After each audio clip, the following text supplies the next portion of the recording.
Fall is my favorite time of the year. And for the romantic that I am, I must leave you with some poems or at least excerpts from the longer ones that evoke the emotion of autumn in me and will in you too.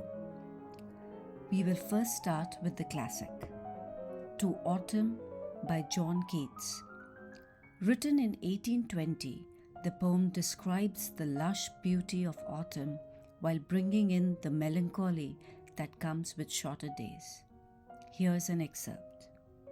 Season of mist and mellow fruitfulness, close bosom friend of the maturing sun, conspiring with him how to load and bless with fruit the vines that round the thatch-eves run, to bend with apples the mossed cottage-trees, and fill all fruit with ripeness to the core, to swell the gourd and plump the hazel shells with a sweet kernel to set budding more, and still more later flowers for the bees, until they think warm days will never cease. For summer has overbrimmed their clammy cells. Where are the songs of spring? Aye, where are they? Think not of them, thou hast thy music too, while barred clouds bloom the soft dying day, and touch the stubble plains with rosy hue. Then in a wailful choir the small gnats mourn among the river sallows borne aloft, or sinking as the light wind lives or dies, and full-grown lambs loud bleat from hilly bourne. Hedge crickets sing, and now with treble soft the redbreast whistles from a garden croft, and gathering swallows twitter in the skies. Next up is Ode to the West Wind. Percy Shelley wrote this poem in 1820. Another romantic like Keats, Shelley found constant inspiration in nature and the seasons. These final words hold a powerful message of finding promise in the turning of the seasons.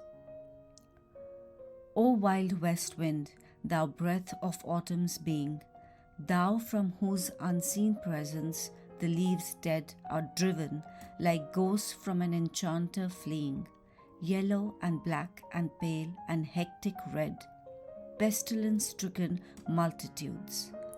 O thou who chariotest to their dark wintry bed. And then the famous last lines, the trumpet of a prophecy, O wind, if winter comes, can spring be far behind. Autumn Fires is next. This 1885 poem by Robert Louis Stevenson is a simple ode to fall that even children could understand. In the other gardens and all up the vale, from the autumn bonfires see the smoke trail. Pleasant summer over and all the summer flowers, the red fire blazes, the grey smoke towers.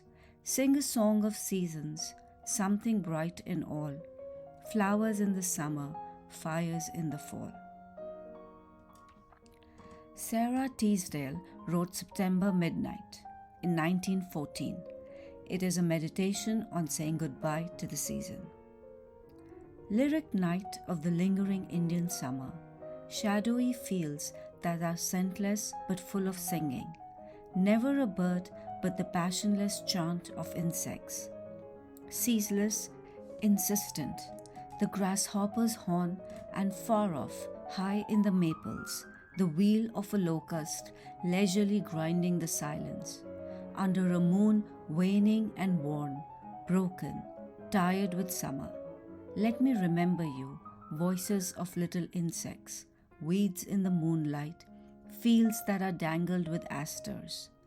Let me remember, soon will the winter be on us, snow hushed and heavy. Over my soul murmur your mute benediction, while I gaze, O fields that rest after harvest. As those who part look long in the eyes they lean to, lest they forget them. Here's another classic, The Wild Swans at Cool. This William Butler Yeats' 1917 poem describes another lush autumn day. Please note the pain of the passage of time in the subtext. The trees are in their autumn beauty, the woodland paths are dry. Under the October twilight, the water mirrors a still sky.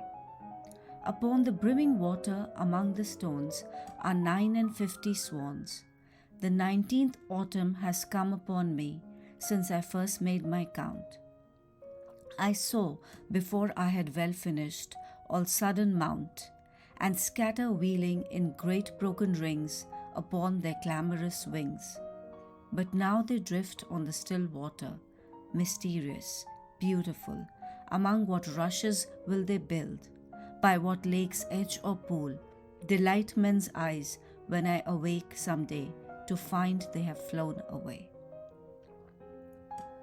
Robert Fraude's short poem, Nothing Gold Can Stay, from 1923, talks about the effects of time and the inevitability of change and loss.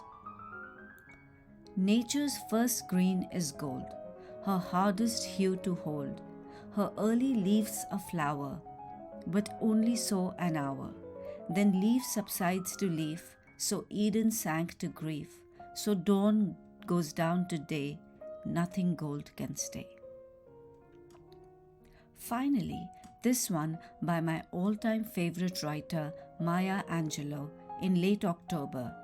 Written in 1971, she uses the simple context of the seasons as a metaphor for life and the special insight that lovers have into endings and beginnings.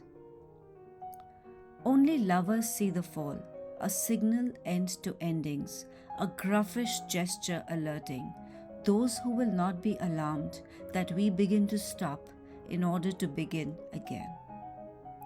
Hope you enjoyed this video as much as I did making it. Do let me know in the comments what is your favorite spot to enjoy fall and your favorite poem to go with it.